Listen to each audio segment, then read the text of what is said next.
நாம் இப்போ பார்க்க போகிறது ஹவு டு மேக் ஃபயர். இது எல்லாருக்கும் தெரிஞ்சதான். பட் இருக்கிற நமக்கு சூழலில் இருக்கிற விஷயங்களை வச்சு நம்ம எப்படி ஃபயர் செய்கிறோங்கிறது தான் இப்போ பார்க்க போகிறோம். ஸோ நம்ம கூட இருக்கார் ஃபயர் எக்ஸ்பர்ட் ரோசன். ஸோ வாங்க எப்படி செய்கிறேன்னு சொல்லி பார்க்கலாம்.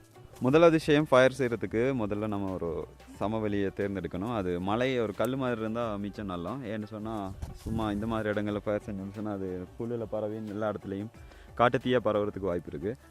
பட் அதால் நாம் வந்துக்கிட்டு இந்த மாதிரி ஒரு கல் பாறையை நாங்கள் தேர்ந்தெடுத்துருக்கோம். இதில் பார்த்தீங்கன்னு சொன்னால் நாங்கள் யூஸ் பண்ண பேப்பர்ஸ், அடுத்தது பாலித்தீன்ஸ் நாங்கள் வந்துட்டு ஸ்டார்டராக யூஸ் பண்ணுறோம். அதுக்கு பிறகு சின்ன ஸ்டார்டர்ஸ் இருக்குது, ஃபயர் ஸ்டார்டர்ஸ், புல் பிச்சு இருக்கும், காஞ்ச புல். அதுக்கு அடுத்த கட்டமாக அந்த சுள்ளியெல்லாம் வச்சுருக்குறோம். அதுக்கு பிறகு கொஞ்சம் பெரிய லைட்டர்ஸ். இவ்வளோ தான் நம்மளோட எக்யூப்மெண்ட். சின்ன சுள்ளி அதில் எடுத்து போடுறோம். இந்த மாதிரி இருக்கிற குச்சி அதுகளை முதல்ல போடுறோம். அதுக்கு மேலே எங்கிட்ட இருக்கிற ஸ்டார்டர்ஸை வைக்கிறோம், காஞ்ச இலை சருகுகள். ஸோ இப்போ அடியில் குச்சியெல்லாம் இருக்குது. அதுக்கு மேலே இலகுவாக தீப்பற்றக்கூடிய பொருட்களை வைக்கிறோம். அதில் தீய வைக்கிறோம்.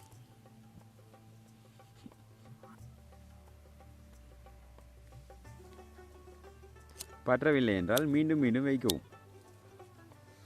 கை விரலெல்லாம் ஃப்ரீஸ் ஆகிருக்கு இந்த குளிரில். பனி படலங்காரம் ஃபுல்லும் எல்லாம் இது பத்துது இல்லை வருங்க. ஓகே, ஸோ ஃபயர் ஸ்டார்ட் ஆகிட்டு இருக்கும்போது நாங்கள் வந்துக்கிட்டு எங்கள்கிட்ட பாலித்தீன்ஸ் அதெல்லாம் போடுவோம். அதில்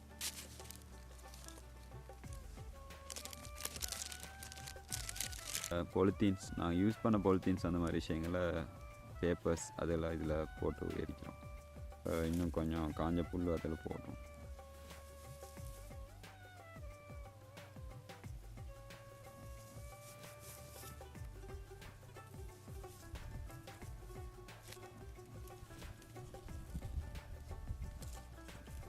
இப்போ என்ன செய்யும், அடியில் இருக்கிற நெருப்பு கம்புச்சுளியெல்லாம் பார்த்து தருவாங்க. அதுக்கு பிறகு கொஞ்சம் பெரிய சைஸ் விறகுகளை அதில் வைக்கிறோம்.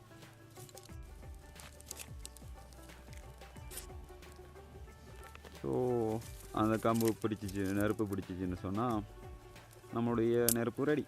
இப்போ முக்கியமான விஷயம் என்னென்னு சொன்னால், எல்லாம் பற்றி நம்ம வேலையெல்லாம் முடிஞ்சதுக்கு பிறகு நம்ம இங்கேருந்து போகும்போது இதை களைச்சிட்டு சாம்பலெல்லாம் பறக்காமல் தண்ணி தெளித்து அதை டம்ப் பண்ணிட்டு போகிறது கட்டாயம்.